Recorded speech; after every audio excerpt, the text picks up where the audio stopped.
The wind up here didn't just blow, it bit. It had teeth, sharp and invisible, gnawing at the exposed skin above my beard. I adjusted the strap of my pack, feeling the dead weight of a 30-pound coyote carcass pressing against my spine. 2 years ago, that weight would have broken me. 2 years ago, I was Reverend Jonathan Miller, standing in a climate-controlled sanctuary in Colorado Springs, preaching about burdens of the soul while wearing a 3-piece suit. Now I was just John, 52 years old, a ghost in the Sangre de Cristo, the mountains of the blood of Christ. The irony of the name wasn't lost on me. There was plenty of blood here, but very little resurrection. I paused to catch my breath, leaning against a ponderosa pine. My breath plumed out in white clouds, vanishing instantly into the gray sky. Below me, the valley was a sweeping bowl of white, silent and indifferent. This was why I came here. The wilderness didn't lie. It didn't smile to your face while whispering about embezzlement behind your back. It didn't forge signatures on bank transfer documents. It just was. If you were careless, it killed you. If you were smart, it let you survive another day. It was honest. I checked the sun's position. It was dipping low behind the peaks, casting long blue shadows across the snow. I needed to get back to the cabin. The temperature would drop to -10 tonight. I shifted the rifle on my shoulder, a battered Remington 700 that had become my only reliable companion. My congregation, former congregation, probably imagined I was dead, or maybe living in luxury in some non-extradition country with the money I supposedly stole. If they could see me now, skin cracked from the cold, hands stained with animal grease, checking steel traps to trade pelts for flour and coffee, they wouldn't recognize the man who used to baptize their children. "Lord," I whispered, the habit dying hard, "if this is my penance, I'm paying it." The mountain didn't answer. It never did.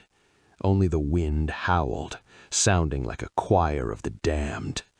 I pushed off the tree and started the trudge back home. I was half a mile from the cabin when I saw it. At first I thought it was a wounded elk. The snow was disturbed, a chaotic trench plowed through the pristine powder. But the stride was wrong, too narrow, no hoof prints. I stopped. The silence of the high country pressed in against my ears. I lowered the pack to the ground, sliding the rifle from my shoulder. Old instincts, buried under years of theology and pastoral care, surfaced. Not the instincts of a priest, but the primal caution of prey. I walked to the edge of the track. It wasn't an animal. Someone had walked here, someone who didn't know the first thing about the high country. The holes in the snow were deep, punched through the crust. No snowshoes, no skis. I crouched, brushing away the loose powder with a gloved hand. The print was small, a heel, a narrow, sharp heel.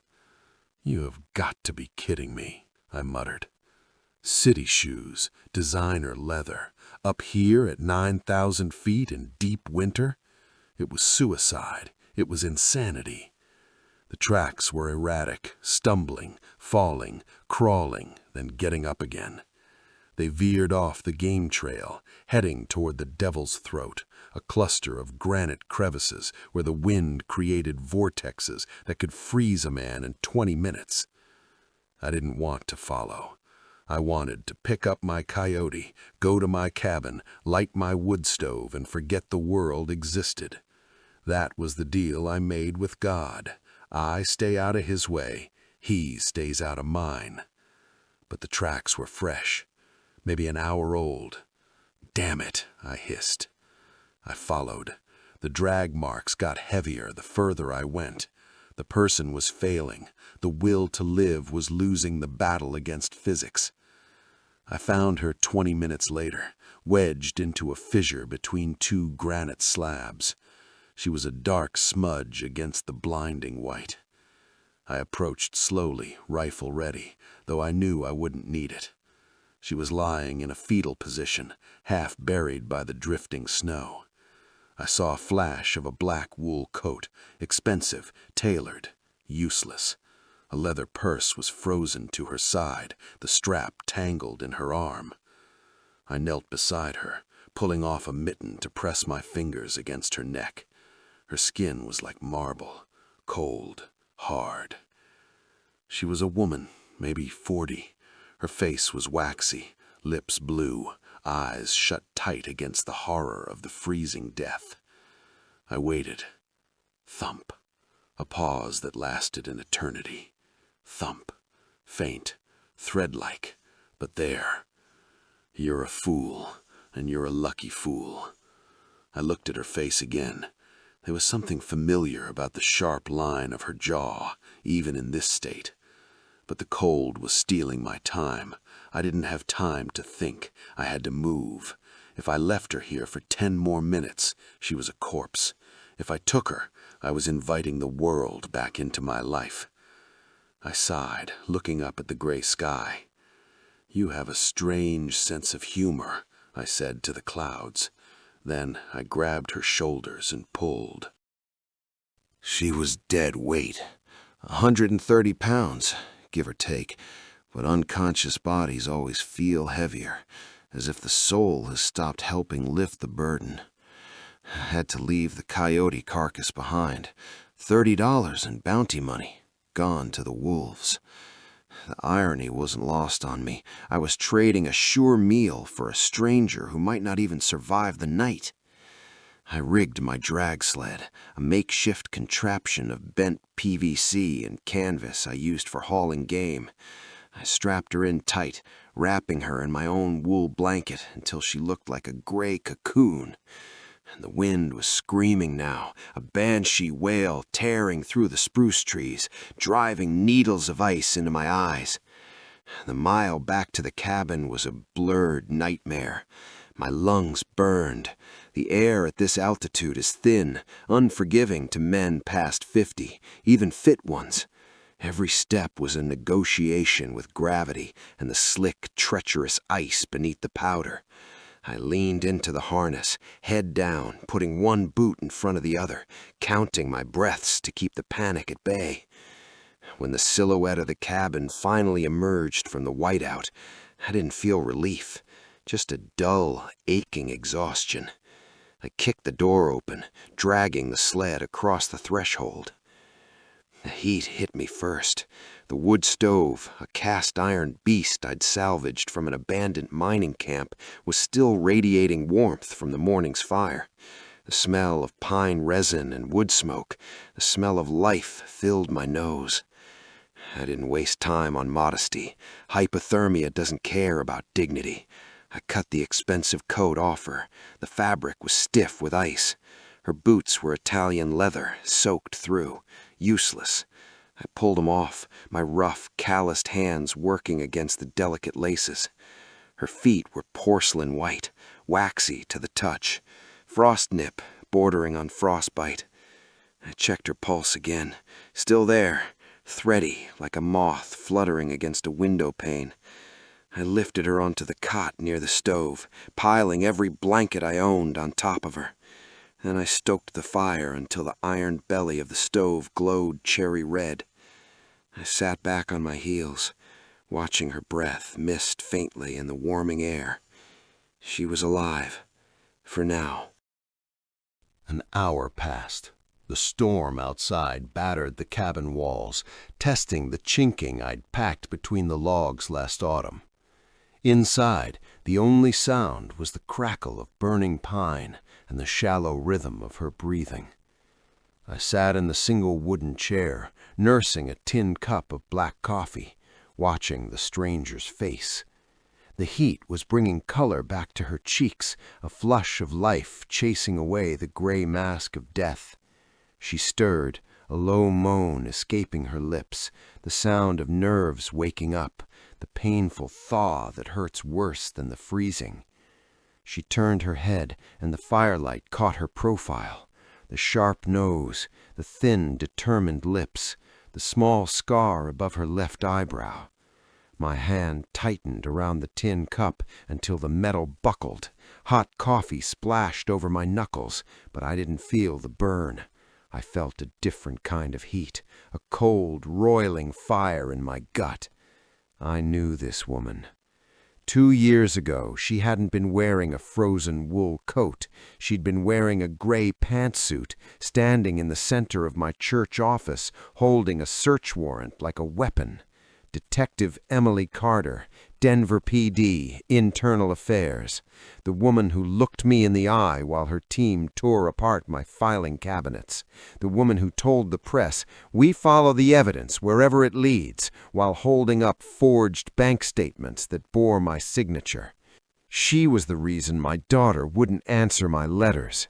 She was the reason I was living like a hermit in the Sangre de Cristo instead of preaching the gospel. She was the architect of my destruction. I stood up, the chair scraping loud against the floorboards. The devil whispered in my ear then. It was a seductive, rational voice. "Just open the door, John. Put her back where you found her. The cold will finish what it started. No one will know. It's justice, an eye for an eye." I looked at the door. Then I looked at the rifle on the wall. It would be so easy. The mountains kept secrets. They buried them under 10 feet of snow. I took a step toward the door. My hand reached for the latch. Then a memory hit me. Not a scripture I'd preached 1,000 times, but a feeling, the weight of the cross, the weight of grace. Whoever saves one life saves the world entire. I stopped.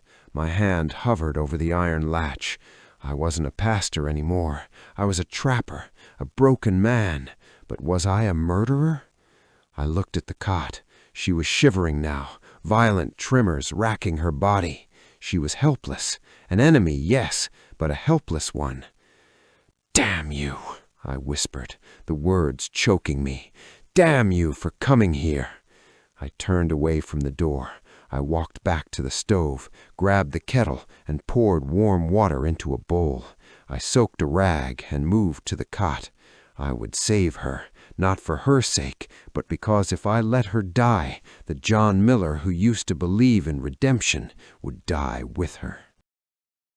I sat by the fire, but I wasn't in the cabin anymore. I was back in the mahogany-paneled office of Grace Community Church, the air smelling of lemon polish and impending doom. It was a Tuesday. Tuesdays were supposed to be for sermon prep and counseling.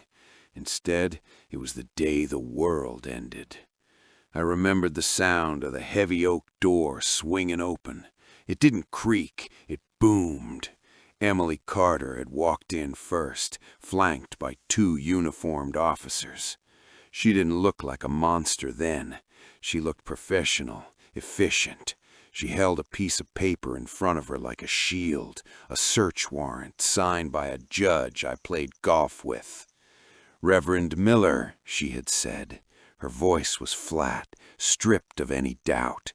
"Please step away from the desk." I watched, paralyzed, as they boxed up my life, the hard drives, the ledgers, the prayer journals.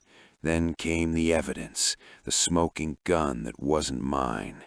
Bank transfer records, Cayman Island accounts, signatures that looked exactly like mine, looped and confident in blue ink. "I didn't sign these," I had told her. My voice sounded thin, pathetic in my own ears. "I don't even have a passport." She hadn't blinked. "The forensic audit says otherwise, Reverend. You're looking at 20 years for wire fraud and embezzlement of charitable funds." The aftermath was a blur of flashing lights and turning backs. The Board of Elders, men I had prayed with, wept with, buried parents with, wouldn't even look me in the eye. They voted to remove me before the handcuffs were even off, to protect the sanctity of the ministry, they said. My wife packed her bags 3 days later. My daughter just screamed. I came to the Sangre de Cristo Mountains a month after the bail hearing. I didn't come to live. I came because I was too cowardly to put a gun in my mouth, but I figured I could let nature do it for me. I drove my truck until the road ended, hiked until my legs gave out, and waited for the cold to take me. But the cold didn't take me. The anger did. It kept my blood hot. It forced me to chop wood, to hunt, to survive just to spite them all. I survived on rage and rabbit meat, and now the architect of that rage was lying on my cot, wrapped in my blankets, warming herself by my fire. A log shifted in the stove, sending a shower of sparks up the flue. The sound was like a gunshot in the quiet cabin. On the cot, the woman gasped. I turned slowly. The gray daylight was filtering through the single frosted window, illuminating the dust motes dancing in the air. Her eyes were open. They weren't the steely, confident eyes of Detective Carter anymore. They were wide, glassy with fever and disorientation. She stared at the rough-hewn log ceiling, then at the drying herbs hanging from the rafters, and finally she turned her head toward me. I stayed seated in the shadows, holding the tin cup. I let her look. I let the recognition seep in through the fog of hypothermia and shock. It took a moment. She squinted, trying to focus. Then her breath hitched. Her pupils dilated, swallowing the iris. She tried to scramble backward, pushing against the blankets, but her body was too weak. She collapsed back against the pillow, her chest heaving. "You," she rasped. Her voice was like sandpaper dragging over stone. "Me," I said. I didn't move. She stared at me with a mixture of terror and confusion. She was waiting for the blow. She was waiting for me to gloat, or maybe to finish the job the mountain had started. In her world, the world of cops and criminals, this was the part where the villain takes his revenge. "Where?" She tried to moisten her cracked lips. "Am I dead?" "Not yet," I said, "though you tried hard enough." She looked down at her hands, then at the heavy wool blankets. She realized she was stripped of her coat, her armor. She looked back at me, and I saw the fear shift into something else. Guilt. It washed over her face, stripping away the tough cop veneer. "Miller," she whispered. It wasn't an accusation. It was a plea. "Pastor Miller," I corrected softly, though the title felt like a lie on my tongue. Or just John. The state took the title away, remember? She closed her eyes tight, a tear leaking out to track through the grime on her cheek. She was shaking again, but not from the cold. "I didn't know. John, I swear, I didn't know." I poured some bone broth into a chipped enamel mug. It was made from elk marrow and sage, rich, salty, and warm. I walked over to the cot, my boots thudding heavy on the floorboards. She watched me every step of the way, her eyes tracking me like a trapped animal watching a predator. "Drink," I said, holding the mug out. Her hands were shaking too badly to hold it. I sighed, pulled the wooden chair closer, and held the cup to her lips myself. It was an intimate act, one I used to perform for the elderly in the hospice wing at St. Jude's. Doing it for her felt like a betrayal of my own anger, but I did it anyway. She swallowed a few sips, coughing as the warmth hit her throat. Then she pulled back, gasping for air. "Why?" she asked again. The word hung in the air between us, heavy with history. "You should have left me. After what I did, you had every right to walk away." I set the mug down on the floor. I looked at my hands, rough, scarred, stained with pine pitch. Hands that used to turn pages of the Bible, now used to set steel traps. "You think this is about forgiveness?" I asked, my voice low. "Don't flatter yourself, detective. I haven't forgiven a damn thing." She flinched, shrinking back into the wool blankets. "And why?" I stood up and walked to the window. The snow was piling up against the glass, sealing us in. Because out here, the rules are different. Down in Denver, you have your statutes, your procedures, your internal affairs investigations. Up here, in the Sangre de Cristo, there's only one law. I turned to face her. The firelight cast long, dancing shadows across the room. You don't leave a human being to the cold. Not ever. It doesn't matter who they are. It doesn't matter what they've done. I leaned against the log wall, crossing my arms. If I left you out there to freeze, I'd be no better than the animals. Hell, I'd be worse.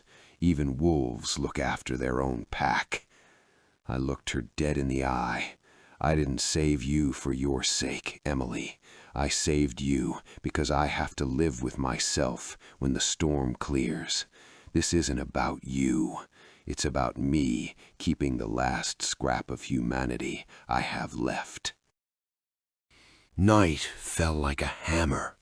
The wind died down, leaving behind a silence so deep it rang in the ears. But inside the cabin, there was no peace. Emily's condition deteriorated as the adrenaline wore off. The fever spiked. She started thrashing on the cot, kicking off the blankets I kept piling on her. I sat up with her, feeding the stove, wiping the sweat from her forehead with a damp rag. Around midnight, she started talking. It wasn't a conversation. It was a stream of consciousness, a terrified leak from a broken mind. "No, don't sign it," she mumbled, her head tossing from side to side. Mark, listen to me." I froze. Mark. That name struck a chord, but I couldn't place it yet. Suddenly, her eyes snapped open. She wasn't looking at me. She was looking through me at some horror only she could see. Her hand shot out, gripping my wrist with surprising strength. Her fingernails dug into my skin. "The drive," she hissed. "The flash drive." "Emily, you're safe. Rest." "No." She tried to sit up, panic contorting her face. "You don't understand. It's in the bag, the waterproof pocket. If they find it, if they find us," she choked on a dry sob. "They'll kill us both. They kill everyone." She collapsed back onto the pillow, her eyes rolling back as the exhaustion took her under again. They kill everyone. Paranoia, delirium, or truth? I looked at Emily's leather bag, tossed in the corner near the woodpile. It looked out of place, a piece of urban luxury in a rough-hewn world. I walked over and picked it up. It felt like an invasion of privacy, but she had invited me in. I opened the main flap. Wallet, badge, gold and shiny, a backup pistol, a Glock 26, unloaded. I dug deeper, finding a small zippered compartment sewn into the lining. My fingers closed around cold plastic. I pulled it out, a standard USB drive, black, undescript. It looked like nothing, just a piece of plastic and silicone. But holding it, I felt a strange heaviness, a gravity. This little thing had driven a woman into the mountains in dress shoes. This little thing had fear attached to it. I looked back at Emily, sleeping fitfully. What kind of ghosts were you carrying, detective, and why did they lead to my door? I slipped the drive into the breast pocket of my flannel shirt, buttoning it tight. Whatever it was mine now. The wind died sometime around 3 a.m. The silence that followed was so absolute it woke me up more effectively than a siren. In the high country, silence is heavy. It presses against your eardrums. I stepped out onto the porch, the old wood droning under my boots. The storm had scrubbed the sky clean. Above the jagged, white-capped peaks of the Sangre de Cristo, the universe was stripped naked. No clouds, no haze, just a billion stars burning cold and hard in the velvet black. The Milky Way was a bruised tear across the center of it all. I took a breath, letting the air fill my lungs. It was sharp enough to freeze the hairs in my nose, pure oxygen and ice. For 2 years, I'd stepped onto this porch every morning feeling like a dead man walking, a hollow shell going through the motions of survival. Eat, sleep, chop wood, check traps, repeat until death. But tonight, standing in the aftermath of the blizzard, something was different. My heart was beating a steady, purposeful rhythm. The fog that had clouded my mind since the day the gavel fell was gone. I reached into my pocket and fingered the plastic casing of the flash drive. It felt alien, a piece of man-made corruption in a world of God-made purity. But it also felt like an answer. For 2 years I had asked, why? Why me? Why was I destroyed? I thought it was just greed. Someone needed a scapegoat for missing funds. But standing there, watching the constellations wheel overhead, I realized it was bigger. You don't hunt a woman down in a blizzard for money. You do it for fear. I wasn't just a victim anymore. I was a guardian. The shift in my spirit was subtle, like the turning of a season, but undeniable. I looked up at the stars one last time. "All right," I whispered to the vastness. "I'm listening." Dawn broke over the mountains, not with a whimper, but with fire.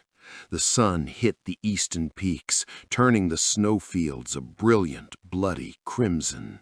Sangre de Cristo, the blood of Christ. The Spanish explorers named these mountains well. There was always a cost to be paid in blood up here. Inside the cabin, the light was gray and thin. Emily was still asleep, her breathing deep and rhythmic now, the healing sleep that comes after the fever breaks. I sat at the rough-hewn pine table, a mug of black coffee steaming in my hand. In front of me lay 2 objects. On the left, my Bible, leather-bound, worn soft at the edges, the gold lettering faded. It was open to Psalm 121, "I will lift up mine eyes unto the hills, from whence cometh my help." On the right, the black USB drive. The sacred and the profane, the truth of God and the lies of men. I stared at the drive, and a memory, sharp as a splinter, worked its way to the surface. Emily had mumbled a name in her delirium, Mark. My mind raced back 3 years, late night, the church sanctuary, dark except for the altar lights. A man had come in, smelling of stale whiskey and gun oil. Mark Reeves, a police officer. He was trembling, weeping into his hands.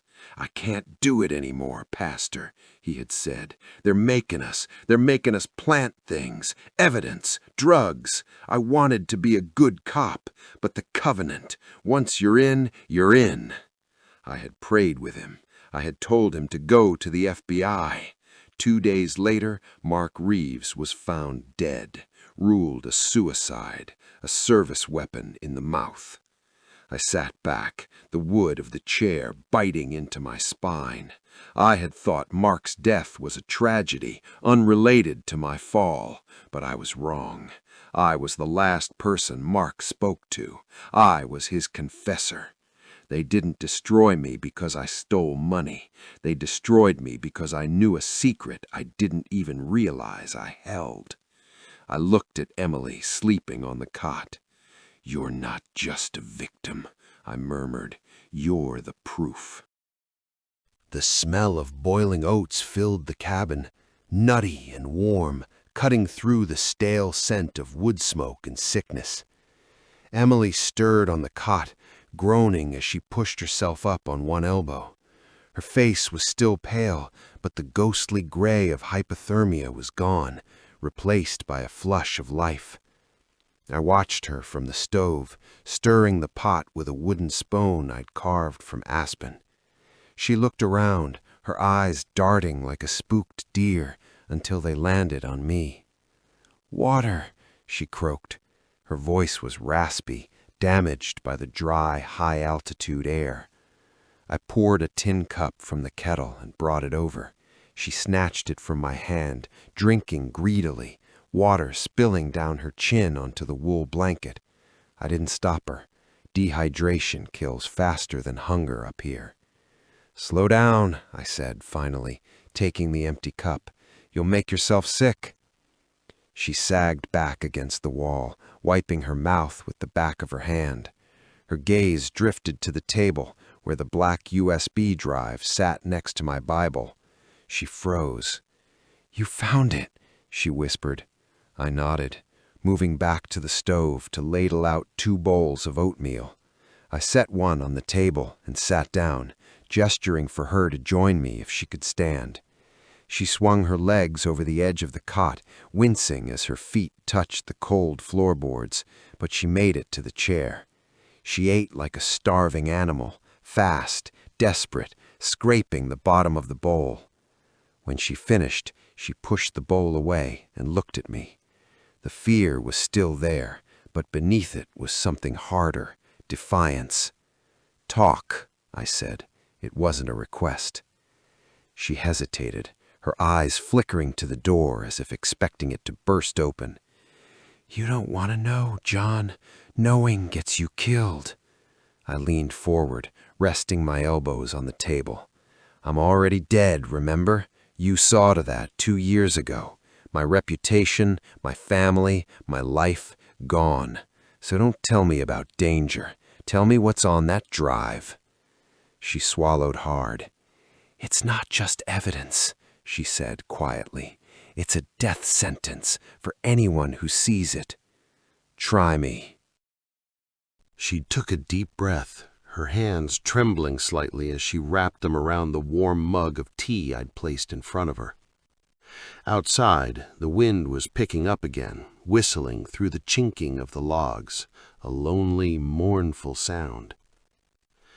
3 years ago, she began, her voice gaining strength, I started looking into a series of misconduct complaints.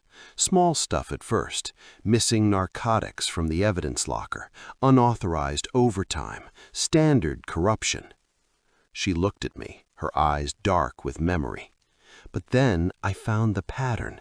It wasn't just random bad apples. It was organized, systemic. Officers were being recruited, young, ambitious, or ones with debts to pay. They called it the Brotherhood at first. Later, I found out the real name.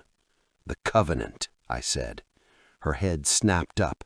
"How did you—" "Mark Reeves," I said. The name hung in the air between us. She paled. "You knew Mark?" "He came to me," I said, my voice heavy. 2 days before he died, he confessed. He told me he was being forced to plant evidence. He wanted out. He mentioned a covenant. I thought he was speaking metaphorically, a covenant with evil. Emily closed her eyes, a tear escaping to track down her cheek. "Mark was my partner for 6 months. He was a good man. They broke him, and when he tried to leave, they killed him." "And then they came for me," I said. It wasn't a question. She nodded slowly.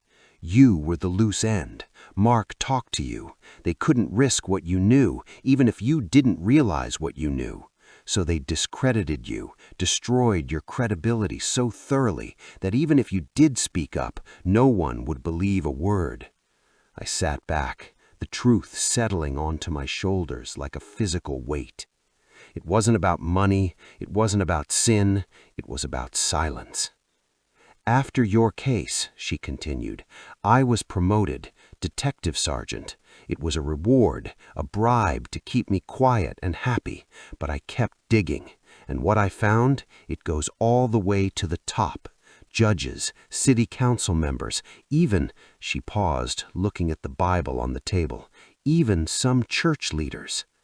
"And now," I asked, "Now I have the proof," she said, nodding at the flash drive. "Names, dates, bank accounts, everything. I was taking it to the FBI in Albuquerque, but they found me." "Who found you?" She looked at the door. "The cleaners, and they won't stop until we're both buried under this snow." "The Covenant," Emily said, the words tasting like ash in her mouth. She wrapped her hands tighter around the mug, seeking warmth that the fire couldn't provide. It wasn't just a clever name, it was a mockery. I leaned back in my chair, the wood creaking in the silence of the cabin. A mockery of what? "Of everything you stood for," she whispered. "It started with the seizure assets, drug money, cash from raids. Instead of logging it into evidence, they diverted it. But you can't just spend millions in cash without raising eyebrows. You need a wash cycle." She looked at me, and for the first time I saw genuine pity in her eyes. It made my stomach turn. "Charities," I realized, the blood draining from my face. "The inner-city outreach programs, the youth shelters. Tax-exempt 501c3 organizations, the perfect cover. Who audits a church that's feeding the homeless? Who questions a police benevolent fund? They use the credibility of the church to scrub the blood off the money." I stood up, pacing the small length of the cabin. My boots struck the floorboards with a heavy, angry rhythm. I thought about the Hope for the City initiative I had championed, the unexpected anonymous donations that had poured in right before the scandal. I had thanked God for those blessings. I had prayed over that money. "They weren't just using the church," Emily continued, her voice gaining an edge. "They were recruiting from it. Deacons who were city councilmen, elders who were judges. It was an ecosystem, John, a brotherhood of godly men who decided that the ends justified the means. They convinced themselves that skimming off the top was their reward for keeping the streets safe." "Wolves," I spat, staring out the frosted window at the indifferent white peaks. "Wolves in shepherd's clothing." "And when someone threatened the flock," Emily said softly, "they didn't just exile them, they destroyed them." The name Mark Reeves hung in the air like smoke. "Mark was the weak link," Emily said. "He was a good kid from a bad neighborhood who thought the badge would make him a hero. The Covenant got their hooks in him early. Gambling debts. They paid them off, and suddenly he owned them." I closed my eyes, and the memory of that Tuesday night came rushing back. The rain against the stained glass, the smell of wet wool and terror. Mark had sat in my office, twisting his hat in his hands, sweat beading on his forehead despite the chill. "Pastor, I've done things," he had choked out, "things I can't wash off." "He was their bagman," Emily said, interrupting my memory.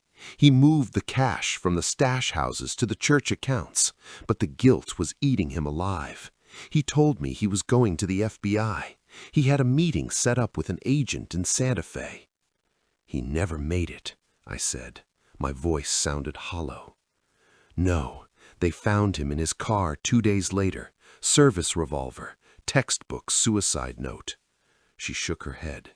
"But Mark didn't write that note. I knew his handwriting. It was too neat, too steady." I looked at her. "And because he came to me?" "Because he came to you," she finished. "You became a liability. They didn't know exactly what he told you. Maybe he gave you names. Maybe he gave you account numbers. They couldn't take the risk." She reached across the table, her fingers brushing the worn leather cover of my Bible. "They needed a scapegoat to close the loop on the missing funds Mark had handled. So they killed 2 birds with 1 stone. They pinned the theft on you, discrediting the only man Mark might have confessed to. It was elegant, it was evil, and it worked perfectly." I looked down at my hands. For 2 years I had believed I failed because I was arrogant or careless. I had accepted my exile as God's discipline. "It wasn't discipline, I whispered, a cold fury igniting in my chest. It was a hit job. Emily's hands were still wrapped around a chipped mug, but her eyes weren't looking at the cabin walls anymore.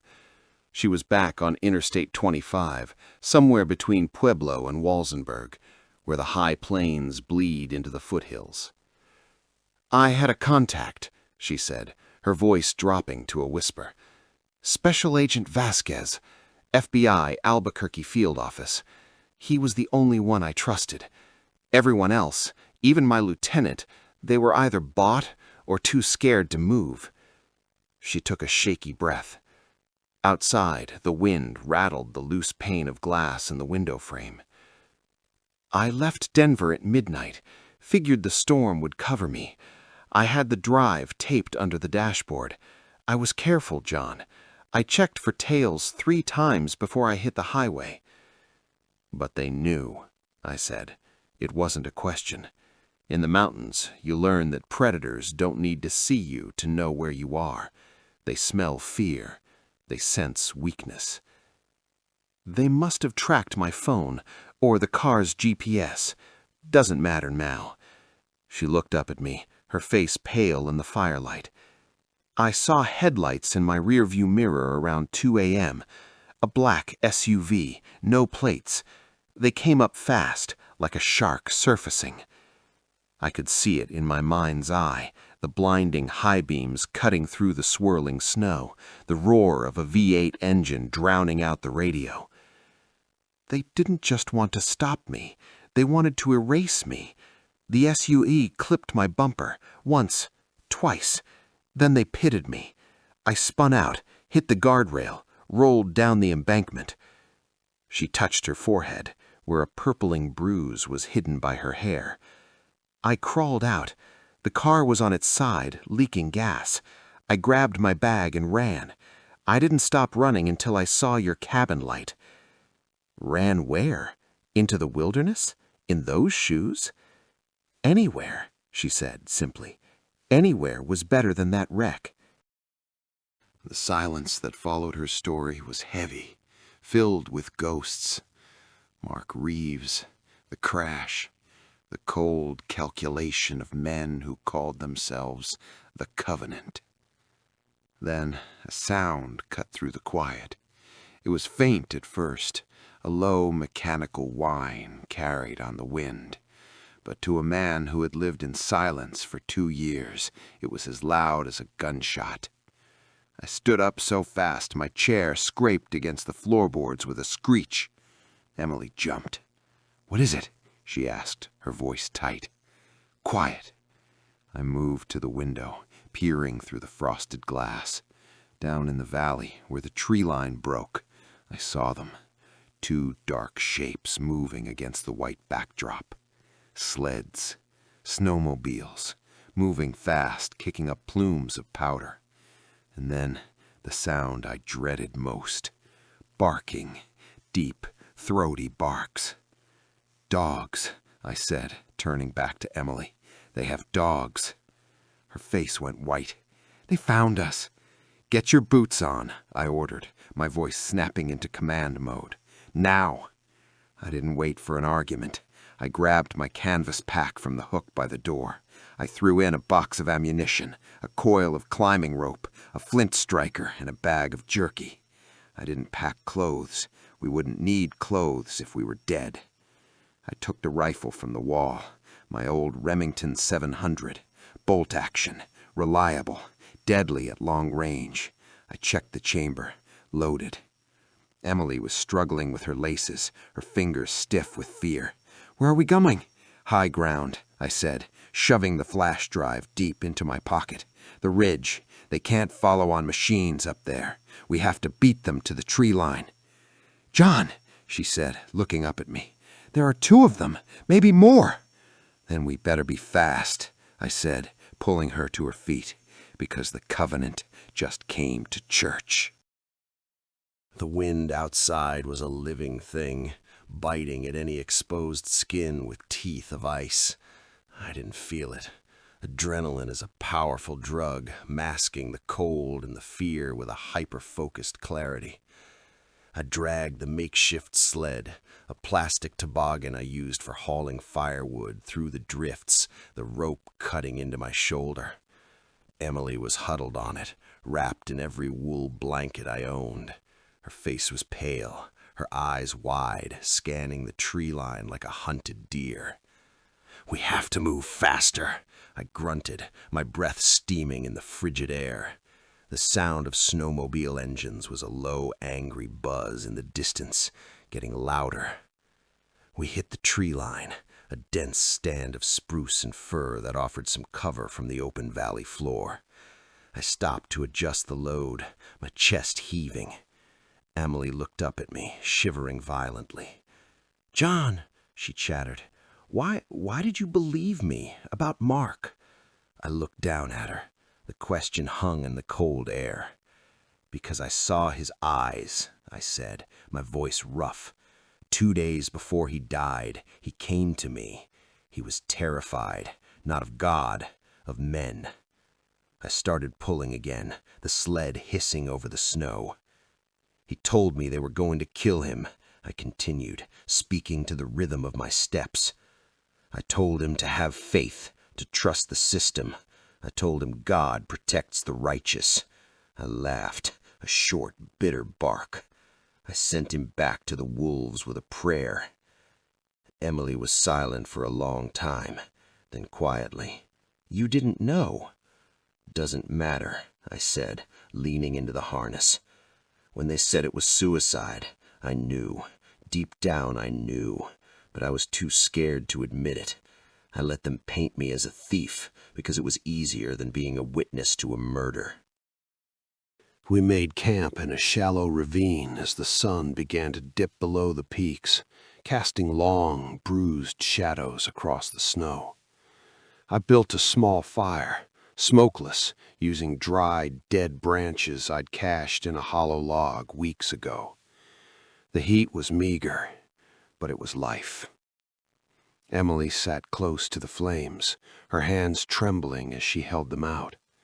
The silence of the high country was oppressive now, heavy with the knowledge that we were being hunted.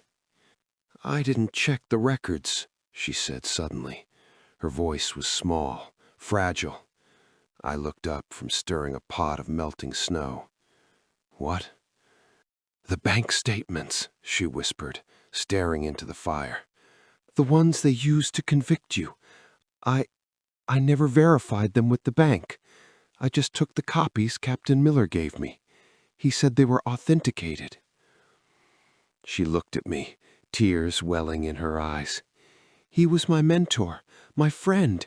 He was in the covenant. I trusted him. And because of that, I destroyed you." I watched the flames dance, reflecting in her eyes. I remembered the anger that had consumed me for 2 years, the rage at the injustice, the desire to see her suffer the way I had suffered. But looking at her now, broken, freezing, hunted, I couldn't find the hate. It had burned out, leaving only a cold, hard resolve. "You were a pawn, Emily," I said quietly. "Just like Mark, just like me. They used your ambition against you. They used my faith against me." I reached into my pocket and pulled out the flash drive. It was small, innocent looking. "But pawns can become queens," I said, holding it up, "if they survive long enough to reach the other side of the board." She wiped her face, a spark of determination lighting in her eyes. "We have to survive," she said. "We will," I promised, "but first we have to endure the night." The wind screamed through the valley as we crested the ridge, a white fury that stung like sand. The sled, heavy with supplies and Emily's weight, dug into the snow, each pull burning in my shoulders. "John!" Emily shouted over the gale. "I see it!" Through the swirling snow, the outline of the old hunting cabin emerged, a dark, angular shadow against the blinding white. It was abandoned years ago, a relic of a failed mining claim, its logs bleached gray by decades of sun and storm. The door hung askew on rusted hinges, groaning with every gust. We stumbled inside, the air stale with dust and the scent of decay. I kicked the door shut against the wind, wedging a piece of wood against it. The sudden silence was deafening. "This is it?" Emily asked, her voice trembling as she looked around the single room. Her rusted wood stove sat in the corner, a pile of dry kindling beside it. A few empty cans littered the floor. "It's shelter," I said, dropping the pack, "and it's defensible." I knelt by the stove, my hands moving with practiced efficiency. Striking a match, I coaxed a flame from the tinder, feeding it small sticks until the fire caught with a comforting roar. The warmth began to seep into the frozen air. Emily huddled close to the stove, her teeth chattering. "How did you find this place?" I said, adding a larger log. "Got caught in a blizzard myself. Spent 3 days staring at these walls." She looked at me, really looked at me, as if seeing the man beneath the beard and the scars for the first time. "You lived like this for 2 years?" she asked softly.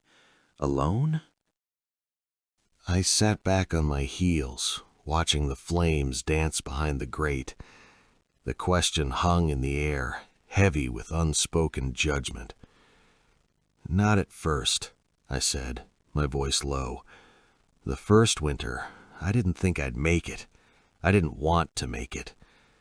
I remembered the nights I spent staring at the ceiling of my own cabin, shivering under a single blanket, the silence of the mountains pressing in like a physical weight. The despair was a cold, black thing in my chest. I thought about walking into the woods and letting the cold take me," I admitted, staring into the fire. "It would have been easy.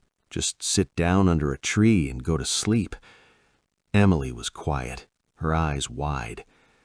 "But then I started reading the Psalms again, not as a pastor preaching to a congregation, as a man desperate for a lifeline. I picked up a piece of pine wood, turning it over in my hands. I started carving, simple things at first, spoons, bowls, then chairs, tables. I looked up at her. It gave me purpose, focus.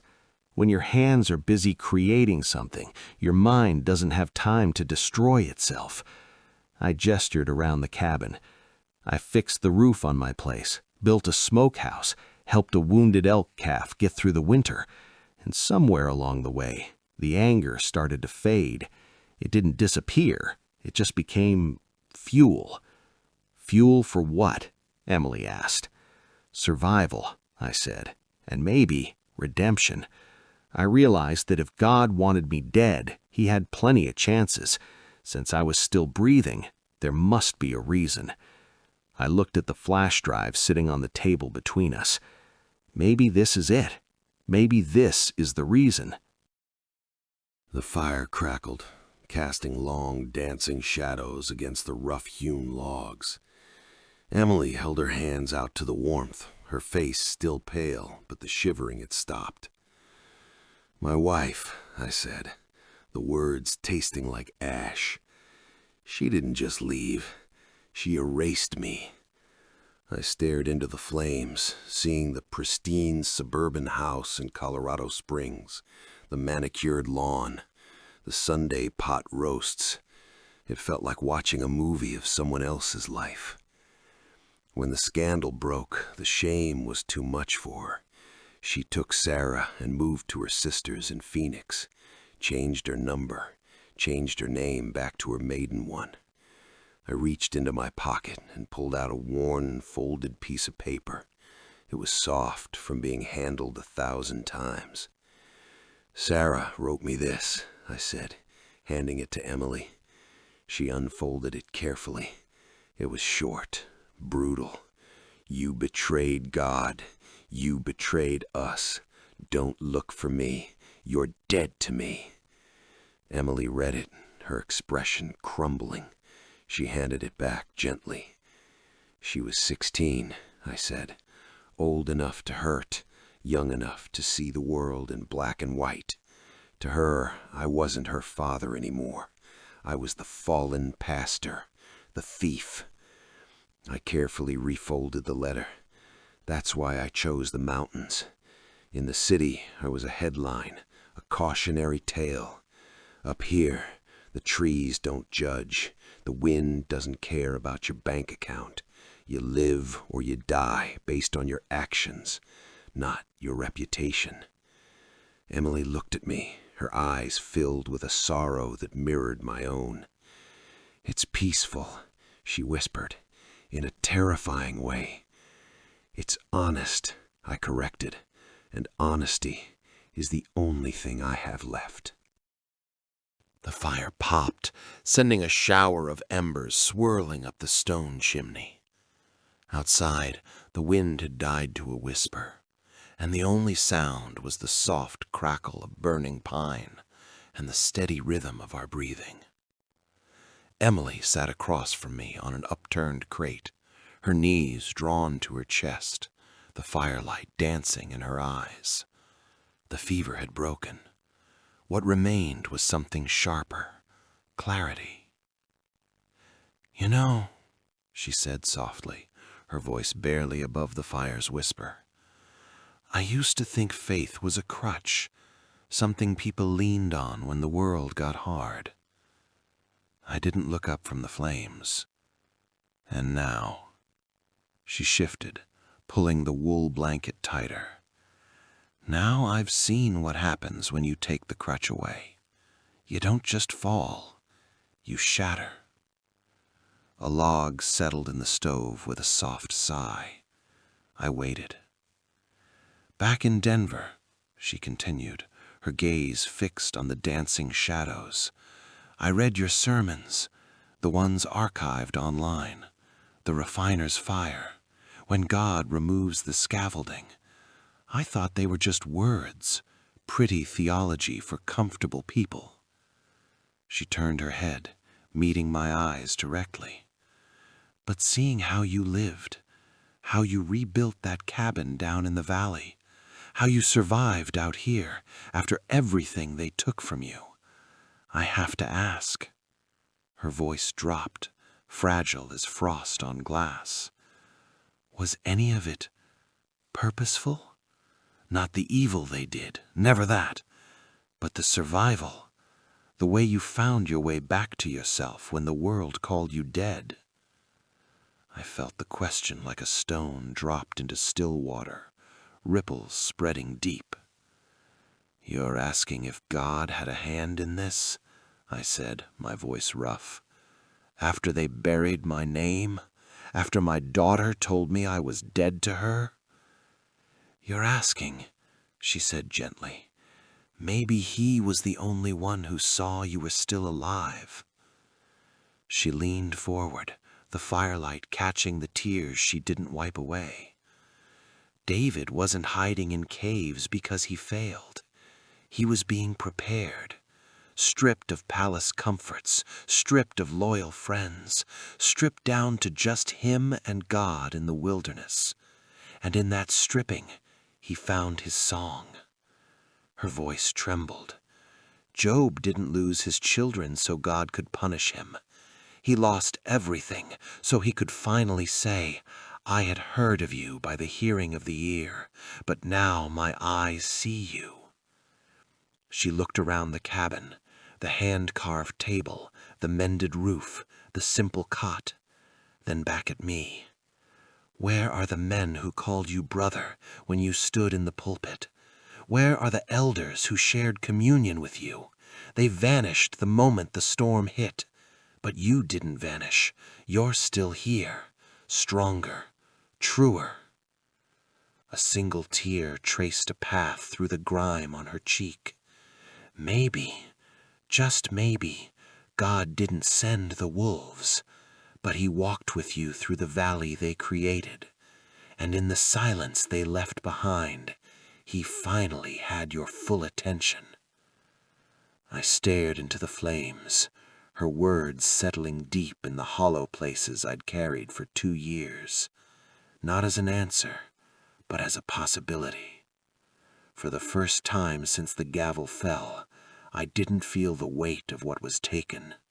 I felt the space it left behind, and in that space, something new was breathing. The first sound was a whisper against the wind, the deep chopping beat of rotors that didn't belong to the mountains. I looked up from the fire, my hand instinctively going to the Remington leaning against the wall. Emily froze mid-sentence, her eyes wide. "Helicopter," she breathed. We stepped onto the porch just as it crested the ridge, a black speck against the bruised purple sky of dusk. Not a news chopper, not local law enforcement. This bird moved with purpose, circling once before descending into the clearing 50 yards from the cabin.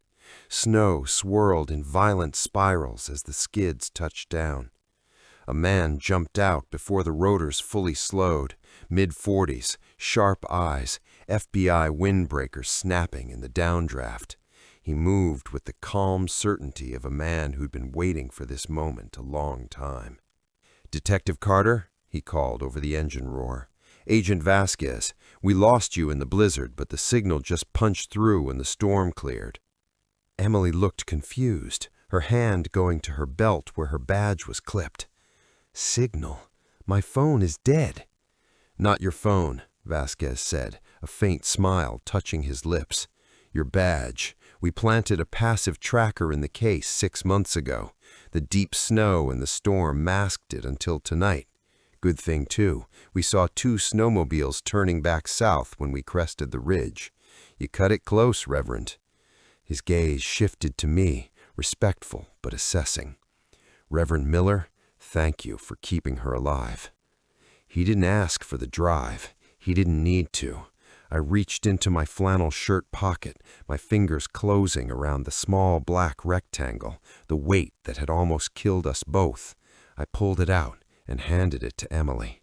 She took it, her eyes glistening. "John," she said, her voice thick, "this ends tonight. Your name, your daughter, it's all coming back." I nodded, unable to speak.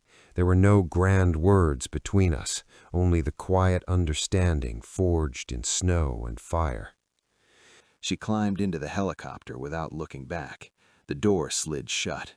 The rotors spun faster, lifting them into the twilight. Within minutes, the echo of the rotors faded into silence. I stood alone on the porch, the cold seeping through my boots. But the cold didn't bite anymore. It cleansed. "Where are the men who called you brother?" Emily's words echoed in my soul. Gone, all gone, and in their absence, clarity. The elders who turned their backs, the friends who vanished, the wife who erased my name. God hadn't sent the wolves, but he had used their teeth to strip away every false foundation until truth remained. I sank to my knees on the rough-hewn porch boards, the wood biting into my skin. Tears came then, not tears of grief, but of release. Hot, healing tears that washed 2 years of bitterness from my soul. "Thank you," I whispered into the gathering dark. "Thank you for the storm. Thank you for the cave. Thank you for the woman you sent to break me so you could rebuild me." I lifted my face to the first stars piercing the violet sky. "I forgive them," I breathed. "The elders, the officers, the men who signed my death warrant. I release them into your hands, and I thank you for using even their evil to reveal the truth of who I am, and the truth about the world I trusted. I was so angry at everyone and at you, Lord. Forgive me. You revealed the darkness inside me that I had kept hidden. I confess this pride, and I thank you for everyone who became a scalpel to cut it out. Thank you for the church that rejected me, for the friends who abandoned me, for the wife and daughter who left me. Thank you for Emily, who accused me. I am alone now. There is no one else, but I have found you. And I ask, forgive them. I forgive them, Father. Please forgive them. They didn't know what they were doing. They just didn't know. A peace settled over me then, a deep, unshakable quiet that no headline, no apology, no restored title could ever give. The mountains stood silent witness. The wind carried my prayer upward. And for the first time since they took everything, I was whole.